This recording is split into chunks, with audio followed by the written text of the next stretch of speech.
Welcome back to the Deep Dive.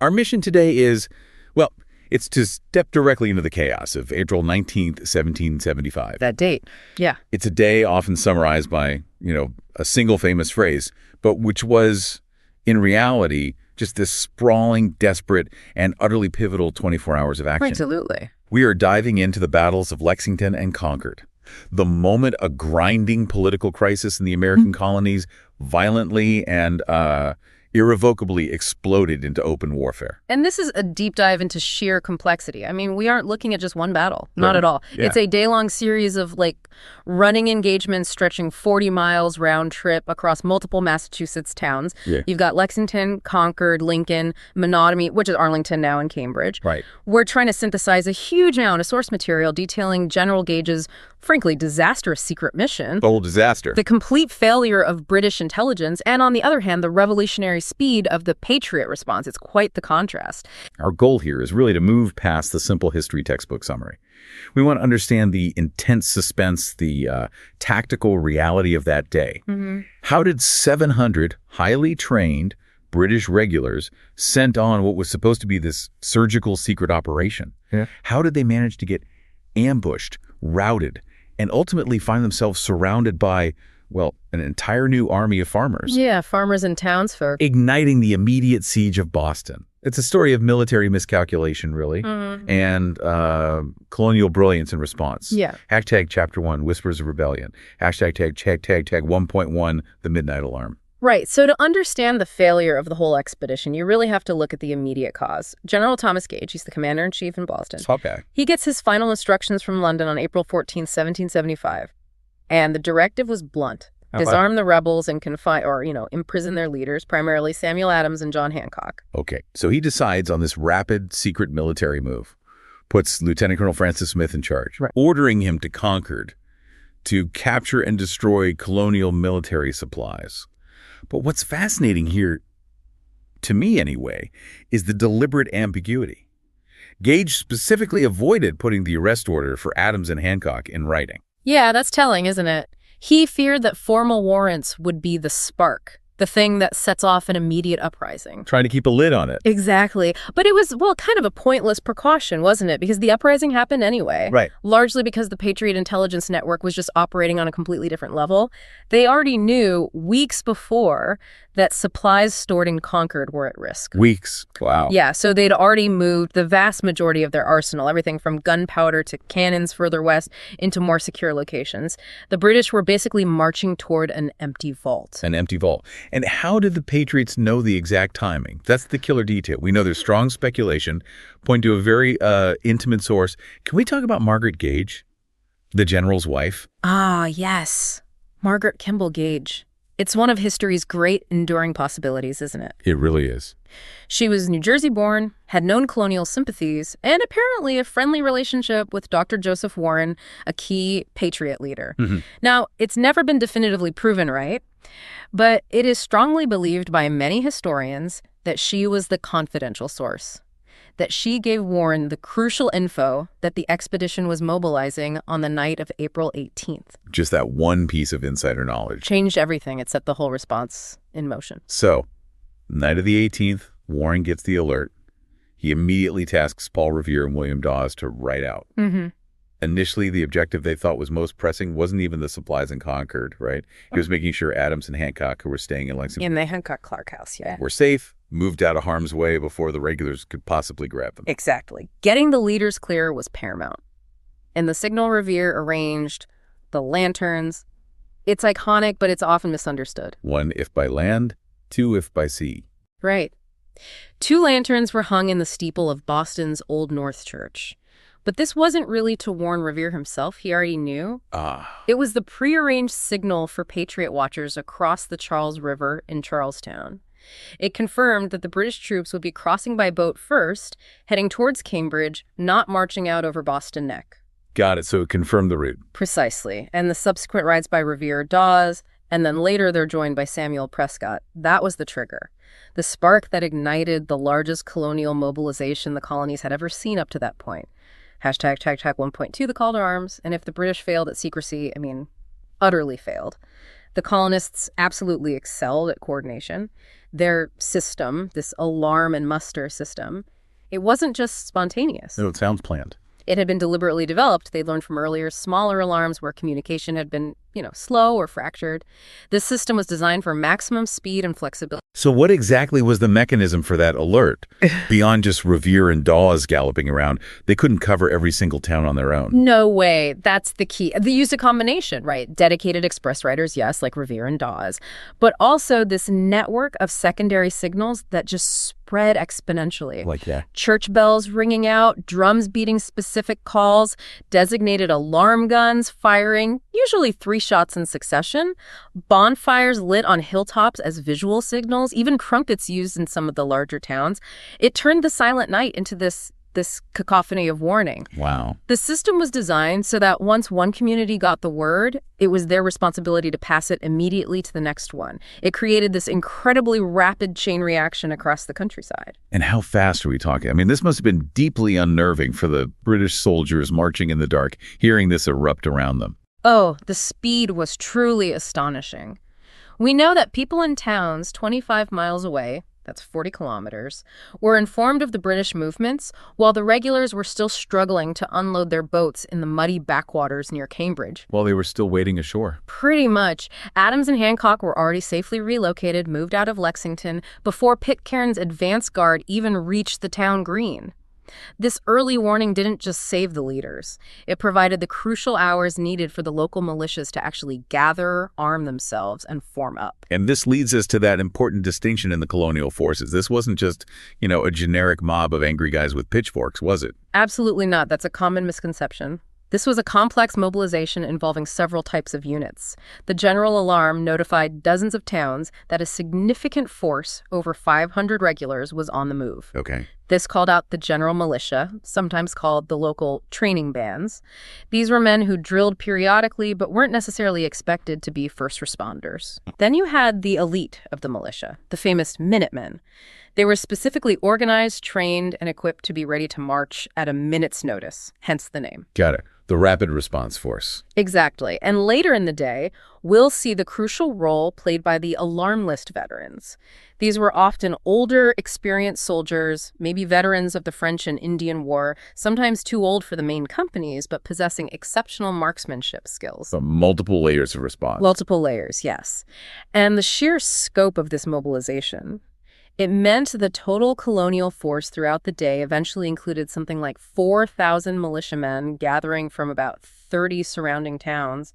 That's a huge number converging on the British line of march. Hashtag tag 1.3, the Redcoats March. Okay, now let's flip back to the British force itself. Yeah. This was supposed to be the elite of the British Army in Boston, right? Yeah. About 700 highly trained infantrymen drawn from 11 different regiments. Yeah, including the elite light infantry and grenadier companies. These were the flank companies, supposedly the best troops. They had every institutional advantage. And yet, the entire mission seemed cursed from the very start by, logistical incompetence. It really reads like a comedy of errors leading straight to tragedy. They assembled late, around 10 p.m., in the dim light of the Boston Common. The boat loading operation across the Back Bay was chaotic. There was confusion about where exactly they were supposed to land on the Cambridge side. Delays piling up. Exactly. When they finally disembarked near Phipps Farm in Cambridge, it was past midnight, and the men were forced to wade through waist-deep, freezing cold water to reach the shore. Ugh. So they began their 17-mile march toward Concord, not only exhausted, but completely waterlogged from the start.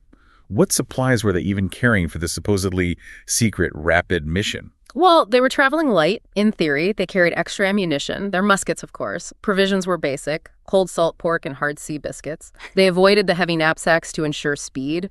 But imagine marching 17 miles, 27 kilometers, through the night in wet, soggy uniforms and heavy water-filled shoes. The sheer physical discomfort alone must have just shredded morale before they even encountered an enemy. And crucially, fatally maybe, they lost the element of surprise almost immediately. They did. As the column marched through monotony modern Arlington, the officers started to realize their mission's secrecy was totally blown. How? They could distinctly hear them. The distant but unmistakable sounds of colonial alarms, bells ringing, alarm guns firing, echoing throughout the entire countryside. Oh, man. This was the moment of dawning dread for Colonel Smith. He realized the entire region was awake and actively mobilizing against him. The secret was out. Faced with this grim reality, Smith makes a command decision around 3 a.m. What does he do? Yeah, recognizing, I guess, the necessity for speed and trying to salvage something of the mission, he ordered Major John Pitcairn to quick march ahead. Pitcairn of the Marines. That's him. Pitcairn takes 6 companies of light infantry, about 400 men, and pushes forward rapidly to try and secure the bridges and supplies in Concord as fast as possible. Okay, so he splits the force. Which, logical for speed, maybe, but it made both halves of his command more vulnerable later on. Mm-hmm. And Smith, realizing the danger his whole force now faced, finally, belatedly, sent a messenger galloping back to Boston at 4 a.m., asking General Gage for immediate reinforcements. A request that, as we'll see, would arrive only just in the nick of time, much, much later. Much later, yeah. Too late to prevent the initial disasters. Hashtag Chapter 2, Lexington at dawn. Hashtag 2.1, a line in the fog. Okay, so as the light infantry under Major Pitcairn approached Lexington Green, it's sunrise, April 19th. But the visibility was poor, apparently. Foggy morning. Yeah, accounts mention mist or fog hanging over the common. Pitcairn's advance guard, maybe 3 companies, enters the town and suddenly sees them, the local resistance. Right there on Lexington Common. Standing there, drawn up in parade ground formation, were about 80 men, not hundreds, just 80. These were primarily the town's general militia, the training band, led by Captain John Parker. Captain Parker. He was a veteran of the French and Indian War, known for having a raspy voice from illness, but also for his steadiness under pressure. But look at the odds. He's facing maybe 400 highly trained professional soldiers. 5 to 1. It's absurd. Utterly absurd. Parker was in an absolutely impossible position. He's outnumbered massively. He knew the main British objective, the big arsenal in Concord, was likely already gone, or mostly gone. Right. He didn't want to sacrifice his men pointlessly. This wasn't a declaration of war yet, technically. Yeah. But he also had to show defiance, make a stand. So what was the plan? What was he trying to achieve? His action seems to have been a deliberate show of political resolve, not really military strength. He positioned his men clearly in sight on the common, showing the British they were armed and assembled, but, and this is crucial, they were not blocking the road to Concord. Okay. So they were letting them pass. They were allowing the British column to proceed. The famous words attributed to Parker, though recalled years later, capture this tension perfectly. Stand your ground. Don't fire unless fired upon. But if they mean to have a war, let it begin here. Powerful words. Powerful, but also maybe reflecting his attempt to make a strong statement without actually initiating hostilities himself. But then we also have sworn testimony later that Parker, realizing how hopeless it was actually trying to get his men off the common, trying to disperse them. Exactly. The situation was incredibly fluid and confusing. War hadn't been formally declared. The men had made their statement by assembling. Parker likely gave an order to disperse just as the British arrived. But before the militia could fully execute a retreat or even understand the command, the British were on them. Pitcairn's advance guard, led by Marine Lieutenant Jesse Adair, rushed onto the common. Pitcairn himself arrived moments later, riding up, trying to get control, ordering his men to halt, to surround the militia. Hashtag 2.2, the first shot. Right. And this is the moment where history just turns into fog, literally and figuratively. You've got confusion, yelling, exhaustion, the poor light. Yeah. All clashing there on the green. Total chaos. Accounts say Pitcairn, or maybe Lieutenant William Sutherland, who was with him, allegedly screamed at the Patriots to disperse. Something like, "Lay down your arms, you damned rebels." Flash words. Very harsh. But Parker's order to disperse, if he even gave it clearly, was probably shouted at the same time and lost in the general din. Crucially, none of the Patriots threw down their muskets. They held onto their guns. They did, and the Brigadier Light Infantry started to rush forward, trying to intimidate them, maybe disarm them, and then the shot, the single uncommanded shot, the so-called shot heard around the world. And we still don't know for sure who fired it, do we? There are so many conflicting accounts. No, it's lost to history. Almost certainly. The British soldiers later claimed an American fired first, maybe from behind a hedge, or from the Buckman Tavern window. The American militiamen swore the British rushed forward and fired first without orders. The most reliable historical consensus now is that the origin is unknowable. It was likely multiple near-simultaneous shots from unknown sources in the confusion. Does it almost matter who fired first at that point? Or is it The effect? I think the effect is what truly matters historically, because both Pitcairn and Parker had apparently ordered their men to hold fire.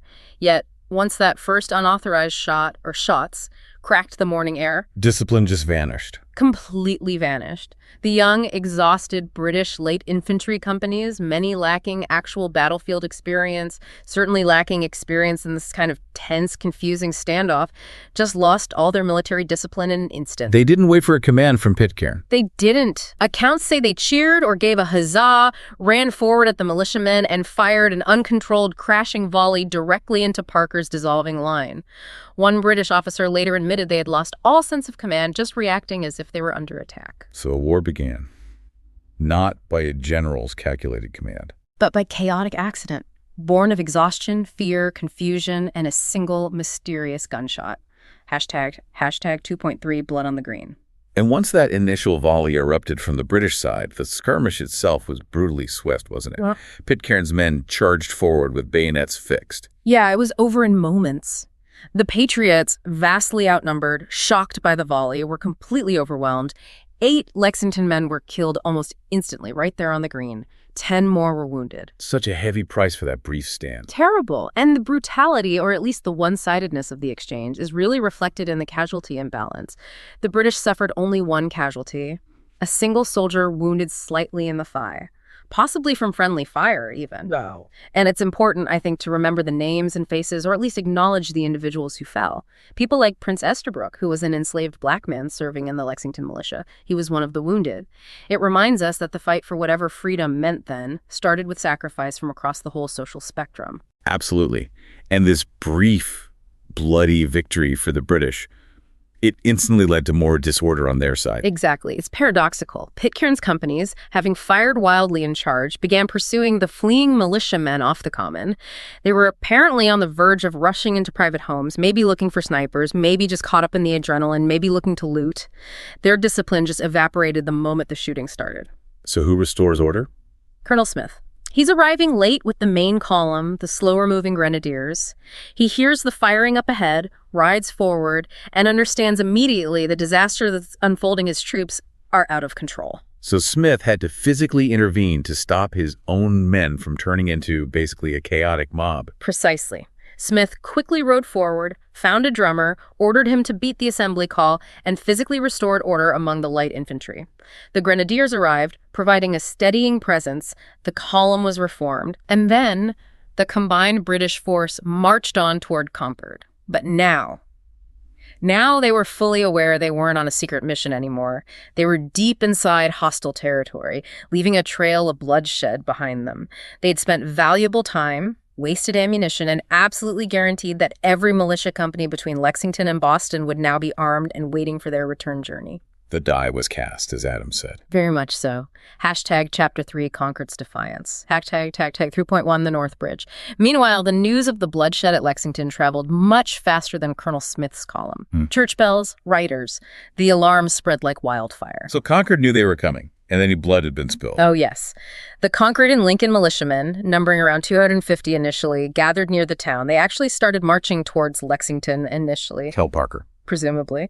But then they saw the size of the approaching British column, the full 700 men. They realized a head-on confrontation right there was completely suicidal. So they retreated, which again sounds like giving up, but you said earlier it was actually a brilliant strategic move. It absolutely was. It was pure common sense combined with good tactical leadership, primarily from Colonel James Barrett, the commander of the Concord militia.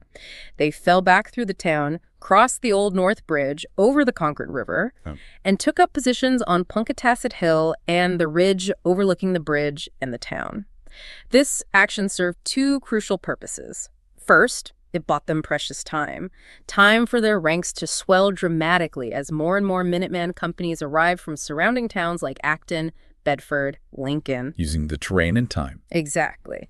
And second, it gave them the high ground, a clear view of everything the British were doing in the town below. They quickly grew from 250 to over 400 men, now potentially outnumbering the regulars who would be left near the bridge. Okay, so Colonel Smith arrives in Concord Center. He still has his orders. Find the military supplies. Yeah. How did he divide his force to conduct the search? Smith divided his forces quite meticulously, actually, relying on intelligence provided by local loyalist spies about where supplies might be hidden. The grenadier companies were tasked with searching the town center itself. Right. The light infantry companies, about 100 men under Captain Parsons, were sent out to secure the vital North Bridge and also search outlying farms, including Colonel Barrett's own farm, where significant stores were rumored to be hidden. Okay, this sounds like a fatal error in hindsight. He's dividing his forces, knowing he's surrounded by potentially thousands of accumulating militia. It was a huge calculated risk, and it failed spectacularly.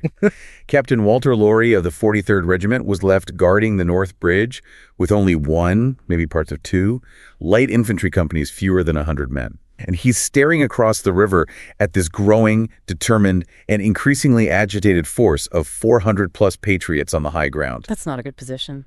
Not at all. Laurie quickly realized his vulnerability and sent a desperate message back to Colonel Smith in the town center requesting immediate reinforcements. The danger was obvious to everyone, it seems, except perhaps Smith, who was focused on the search. Hashtag tag 3.2, the return fire. Right. So while this tense standoff is building at the North Bridge, what are the Grenadiers doing back in Concord Town Center? Did they find anything significant during their search? They found surprisingly little, actually. The Patriot leaders, like Colonel Barrett, had done their job incredibly well in the preceding weeks. The cupboard was bare. Mostly bare. The most significant find was 3 massive iron 24-pound cannon, heavy siege guns. But the Patriots had already hidden the portable carriages needed to move them, so the British soldiers tried to disable them by smashing off the trunnions. Those are the projecting iron pegs used to mount cannons on carriages. Okay, so disabling them, not destroying them. Right. They also found some wooden gun carriages, which they dragged into the town square and set on fire. They reportedly threw about 550 pounds of musket balls and some barrels of flour into the mill pond nearby, but most of that was recovered later by the colonists. Only the damage to the heavy cannon trunnions was really significant militarily. So the destruction was actually pretty minimal in terms of military value. Minimal in value, yes, but massive in psychological impact.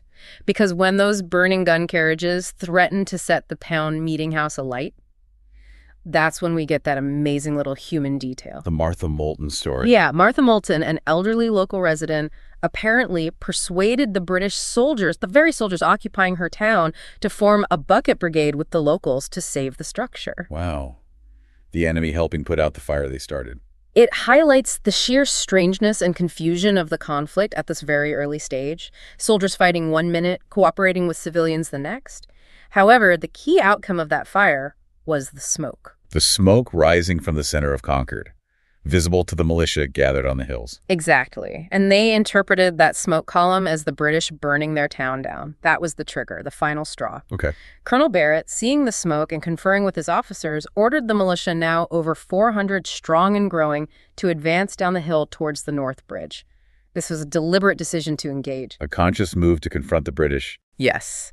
The Acton Minutemen Company, led by Captain Isaac Davis, a respected 30-year-old gunsmith, took the lead. Davis is credited with speaking those legendary words just before they marched. "I'm not afraid to go, and I haven't a man that's afraid to go." Wow. Stepping up. Their orders, however, were specific and still somewhat defensive. Load your muskets, advance in formation, but do not fire unless the British fired first. They were marching to save their town, but still adhering to that principle of not being the aggressors. Hashtag tag 3.3, smoke over the river. Okay, so the militia are advancing purposefully down towards the bridge. Captain Laurie's outnumbered British forces on the Concord side of the river. What do they do? They see this determined column coming, fifes playing, drums beating, and they panic slightly. Laurie orders his men to retreat back across the bridge to the British-held bank. Okay, pulling back. But now they're on the east bank, facing this approaching column of armed colonials across the narrow bridge. And here, they make a critical tactical mistake in how they form up. What was the mistake? It stemmed from their standard European training, which wasn't suited for this situation. They were forced by the terrain, the road, and the riverbank to line up in a formation called street firing. Street firing? Yeah, it's where soldiers stand in a narrow column, usually 3 or 4 abreast, designed for controlled volleys down a confined city street.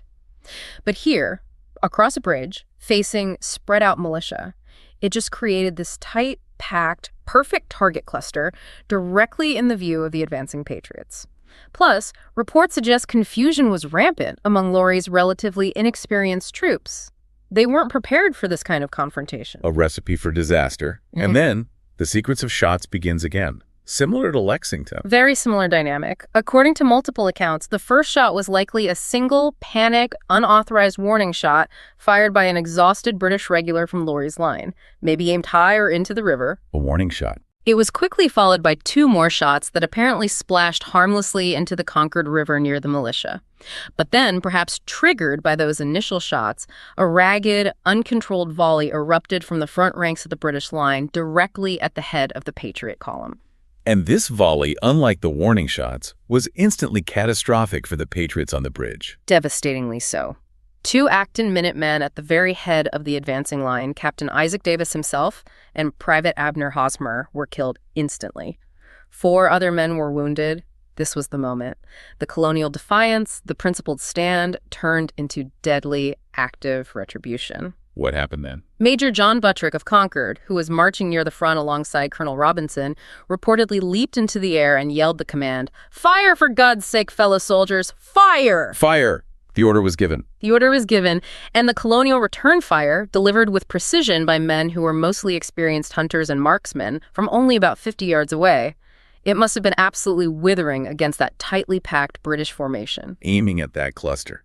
Exactly. And crucially, in European formations, officers and sergeants lead from the front, making them conspicuous targets. The Patriot volley instantly hit its mark. 4 of the 8 British officers and sergeants standing at the front of Laurie's line were wounded.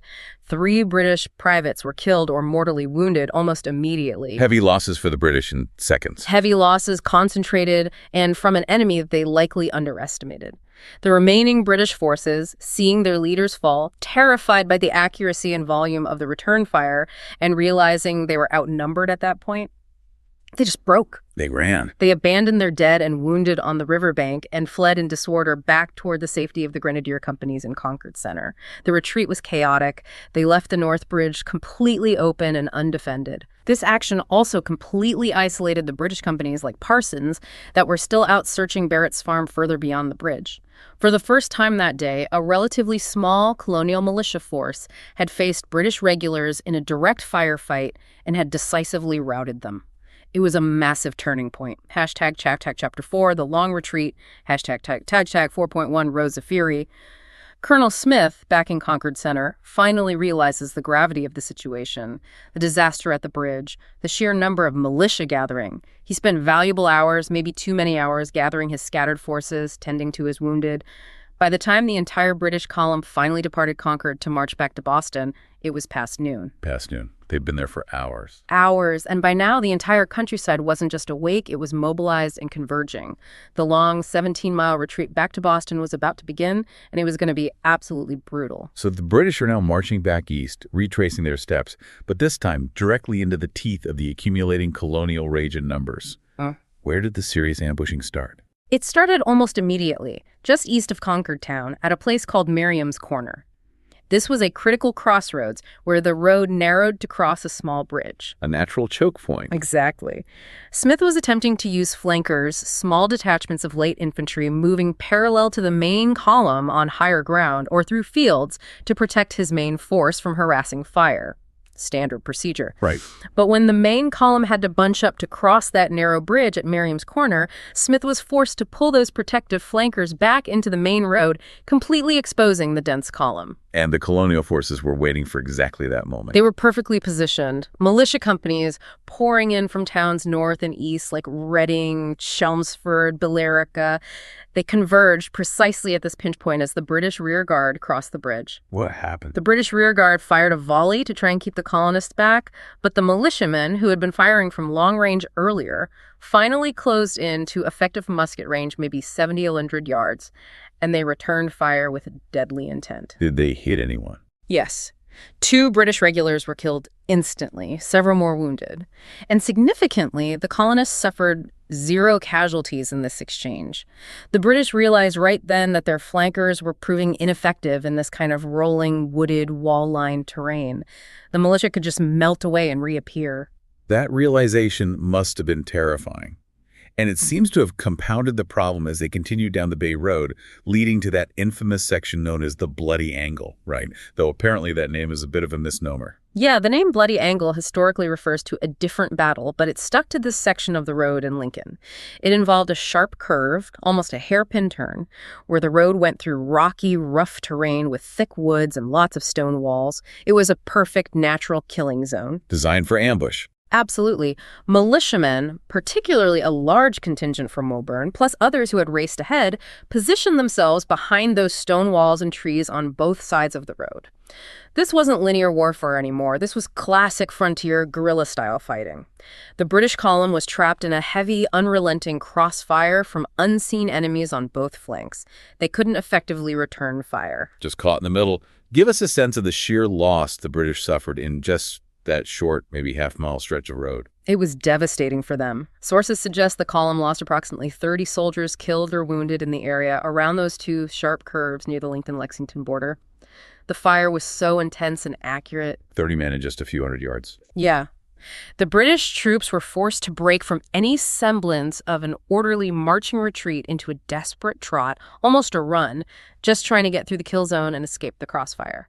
This faster pace actually helped them briefly, as the colonists on foot struggled to keep up through the thick woods and swampy areas alongside the road. But the British discipline was visibly eroding with every mile, with every casualty, hashtag 4.2 ambush at Menotomy.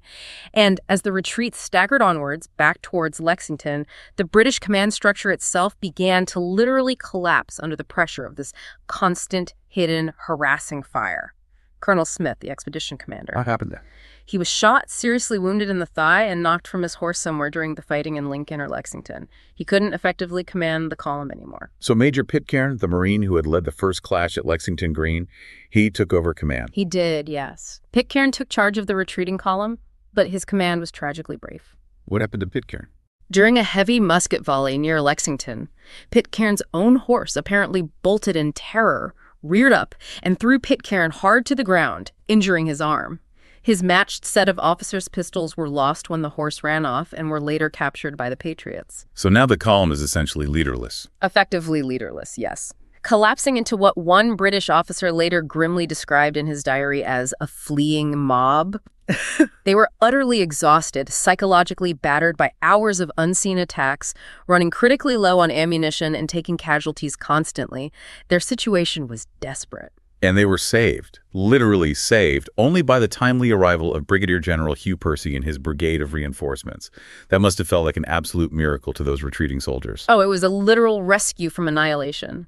Around 2:30 p.m., just as Smith's shattered column was stumbling back towards Lexington Green in complete disarray, Percy arrived. He had marched out from Boston with a fresh 1,000-man brigade and, crucially, 2 6-pounder artillery pieces. Artillery, that changes things. Immediately.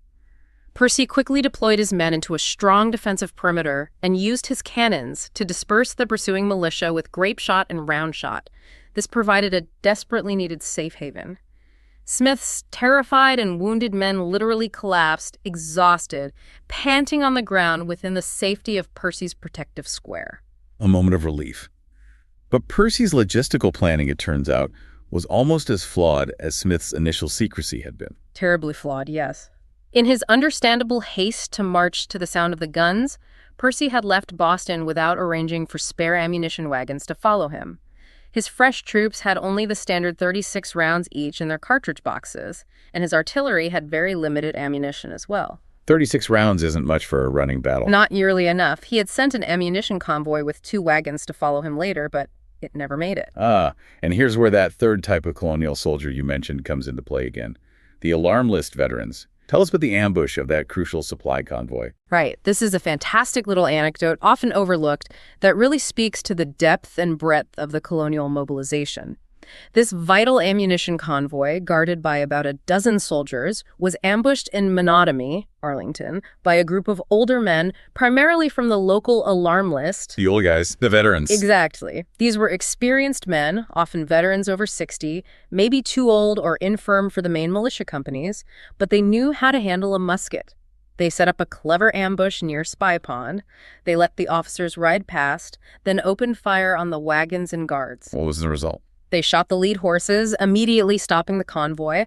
They killed 2 British sergeants and wounded the officer in charge. The remaining British survivors, realizing they were surrounded and outnumbered, quickly surrendered. Reportedly, they were smart enough to throw their muskets into Spy Pond before giving up so the colonists couldn't use them. Smart move even in surrender. But this one small, decisive action by a handful of old men guaranteed that Percy's massive reinforcement column would be running dangerously low on ammunition for the entire bloody retreat back towards Boston. It was a huge strategic coup for the colonists. Hashtag 4.3, a king's men in chaos. Okay, so Percy has rescued Smith's men, but now he's got the problem. A long march back to safety, thousands of angry militia surrounding him, and critically low ammunition. The nature of the fighting shifts again here, doesn't it? Thanks partly to the strategic thinking of the colonial leadership arriving on the scene. Yes. By this point, Brigadier General William Heath had arrived from Watertown and effectively took overall command of the gathering militia forces. Dr. Joseph Warren was also present, helping coordinate. Heath understood immediately that ordering the militia into close quarters, European-style formations against fresh regulars backed by cannon was just suicide. Right, avoid the artillery. Exactly. He issued orders spread by word of mouth for the militia companies to avoid bunching up, to stay dispersed, and to continue the tactics they had already used so successfully all morning. They formed that moving ring of skirmishers you mentioned. What did that actually look like on the ground for the British soldiers in Percy's Square? It must have looked terrifying and utterly frustrating. It meant the colonials effectively surrounded Percy's large, slow-moving marching square, but kept their distance. They utilized every scrap of natural cover, stone walls, trees, boulders, buildings, bends in the road to fire into the dense British ranks from relative safety. It was a continuous, non-linear, harassing barrage from all sides. Maximizing British casualties while keeping the colonial risk minimal. Precisely. They were fighting smarter, using the landscape they knew intimately, not harder in the way the British expected. And the fighting was most intense, most brutal, as they passed back through Menotomy, modern Arlington, right? That seems to be where the real hell broke loose. Yes. The fighting in Menotomy was arguably the fiercest and bloodiest of the entire day. Accounts suggest about half of the day's total fatalities on both sides occurred in that stretch. Maybe 25 colonial militia killed, and at least 40 British killed or mortally wounded right there. Why was it so intense there? It was house-to-house fighting in many places. Marksmen fired from windows and behind walls. Percy's troops were forced to clear their path building by building, often breaking down doors and engaging in close combat inside homes. We see truly desperate, savage fighting, like at the Jason Russell house. What happened there? Russell, an older man on the alarm list, had barricaded his house with some neighbors and militia. British flankers stormed the house.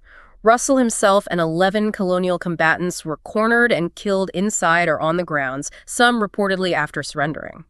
The British soldiers by this point were enraged, exhausted, pushed beyond their limits, and they had lost all control, all discipline. That loss of control, that's when the atrocities started happening. It seems so. Fueled by their own heavy casualties, by anger, by sheer exhaustion, and perhaps by rumors or the sight of comrades who looked as if they'd been scalped or mutilated back at Northbridge, though that's debated, the British soldiers began looting homes, destroying property, and committing atrocities. Like the killings at the tavern. Yes, the infamous killing of 2 men, believed to be unarmed and possibly just drunk bystanders, at Cooper's Tavern in Menotomy. British command from Percy down seemed non-existent at the platoon level during this phase. Soldiers who paused to loot or strayed from the column were themselves immediately picked off by concealed militiamen, creating this vicious cycle of vengeance and desperation that only accelerated the column's desperate flight towards the coast and safety. Yet, amidst this total chaos, General Percy himself still managed to glean a crucial military insight about his opponents. He did. Percy, an intelligence officer, later wrote a detailed report. He reflected that the rebels, as he called them, attacked in a very scattered and irregular manner, but, and this is the key part, they did so with incredible perseverance and resolution. He saw their effectiveness. He realized they should not be dismissed as just an irregular mob. He recognized that many were skilled marksmen, essentially acting like rangers, knowledgeable fighters, using the terrain to their maximum advantage. This was the profound, bloody lesson the British military command was learning in real time. Conventional European tactics were failing against this adaptable, determined colonial resistance. This was the birth, really, of the American tactical advantage that would define much of the war. Hashtag tag chapter 5, the dawn of revolution. Hashtag tag 5.1, counting the cost. So as the long, bloody day finally drew to a close, the combined British force, Percy's reinforcements, and the shattered remnants of Smith's original column, maybe 1,700 men in total, finally escaped the closing ring of militia. How did they manage that? Percy made a smart tactical decision late in the day. Instead of trying to force his way back onto Boston Neck, which was a narrow, exposed causeway likely heavily defended by then, he directed the column sharply north towards the Charlestown Peninsula. Towards Bunker Hill. Towards the heights of Charlestown, yes. They reached the high ground there just as dusk fell, completely exhausted.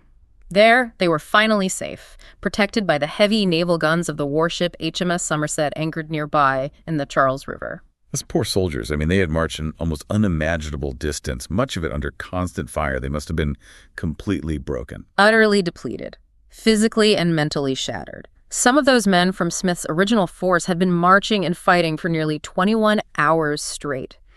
8 of those hours under continuous harassing fire, seeing their comrades fall beside them. Did the militia try to attack them in Charlestown? No. General Heath, still in command of the militia, wisely understood that attacking disciplined British regulars fortified on high ground and backed by naval artillery would be suicide.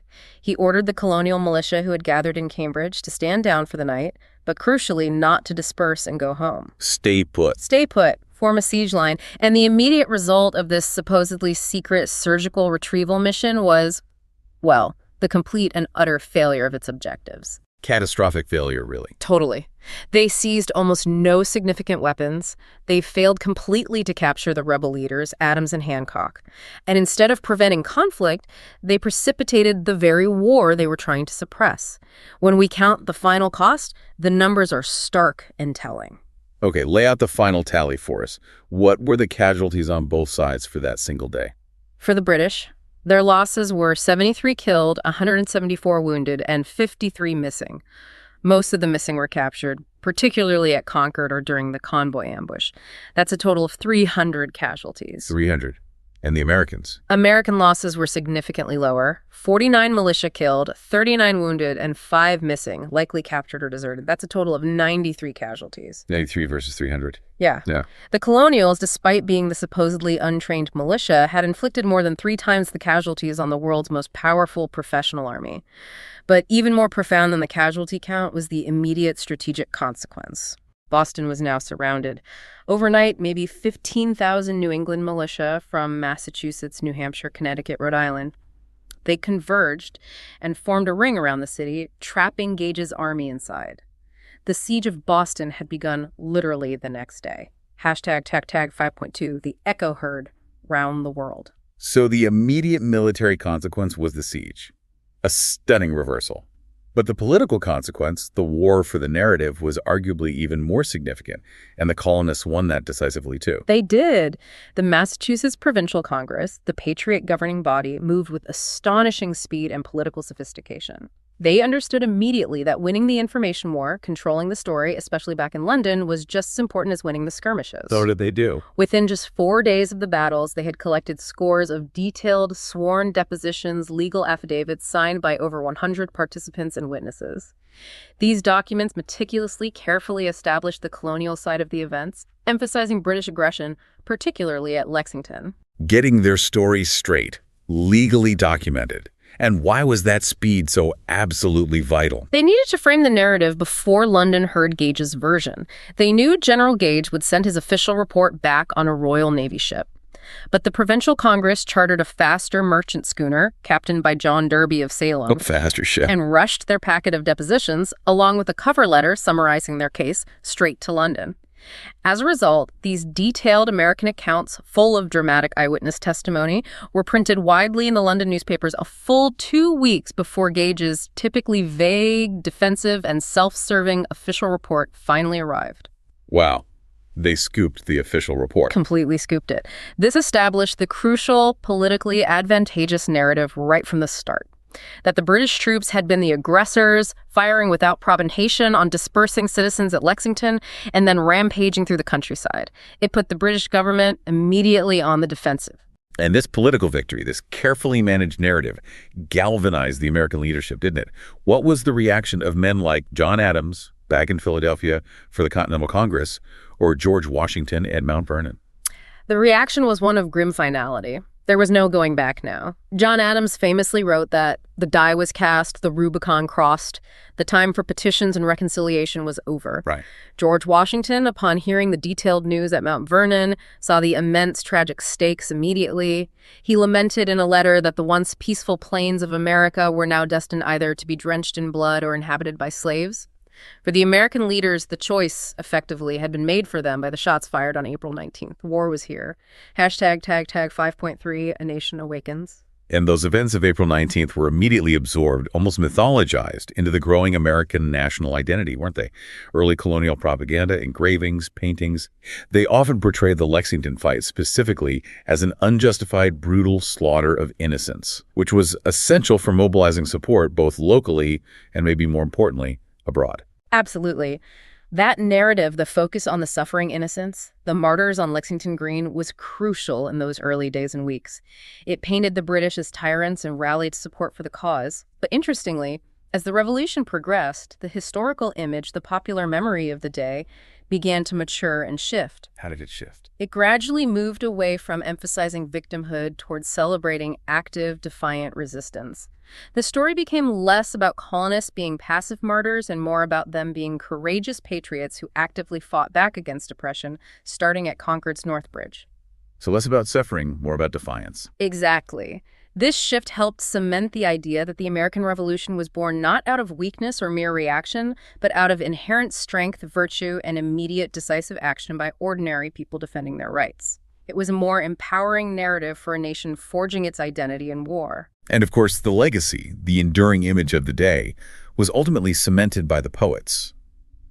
We really have to finish this reflection by referencing Ralph Waldo Emerson's 1837 Concord hymn, written for the dedication of the battle monument at the North Bridge. Emerson's poem gave the day its immortal tagline, didn't it? Looking back decades later with a kind of historical clarity and poetic license that the participants themselves obviously lacked in the heat of the moment. He wrote, "Here once the embattled farmer stood and fired the shot heard round the world." That line, the shot heard round the world. It perfectly distills the profound, world-altering consequence of what started as a relatively small military blunder. A tactical failure for the British turned into a political genesis for America. It wasn't just a military engagement. Emerson framed it as the birth of an idea of liberty defended by common people. An idea cemented by courage, yes, but also by chaos, miscalculation, and ultimately superior local intelligence and adaptation. What an absolutely incredible deep dive. Yeah. A chaotic, ill-planned retrieval mission plagued by wet logistics, poor command decisions, and a complete underestimation of the enemy irrevocably shattered the fragile peace and slammed the door shut on reconciliation, accelerating the colony's push toward full revolution. Yeah, and the lasting legacy beyond the immediate political firestorm is really the stark demonstration of American military adaptability right from day one. That day proved that critical thinking, local knowledge, and applied tactics specifically, the colonists' willingness to ditch European linear formations and utilize cover and dispersed skirmishing like rangers, was the key to survival and eventual success against the world's supposedly superior military force. Tactical flexibility won the day. It did. And as we discussed, seizing control of the political narrative, getting their story out first, and framing it effectively proved to be just as vital a weapon as the muskets fired at Concord Bridge or along the battle road. Which brings us to our final thought. This day, April 19th, 1775, didn't just change history. It fundamentally shaped how history itself would be told, remembered, and used. We leave you with this to think about. Consider how the narrative of this absolutely crucial day evolved over time. Even key basic facts like the identity of the person who actually fired the very first shot at Lexington were forever lost in the fog of war and battlefield confusion. Lost to history. Only to be replaced later by powerful national narratives, heroic myths that sometimes incorporated, let's say, minor factual inaccuracies for the sake of creating a more compelling, unifying story. Think about Henry Wadsworth Longfellow's incredibly famous poem, Paul Revere's Ride. It became foundational to how generations of Americans understood that night, despite the well-known historical inaccuracy that Revere himself never actually made it to Concord to warn them. Dawes and Prescott did, but Revere got captured. Right. It seems the urgent need for clear heroes, for a simple, powerful story of national birth and identity, often overshadows or maybe even purposely reshapes the messy, complex, and sometimes unknowable reality of the historical record itself. History isn't just what happened, it's also the story we choose to tell about it.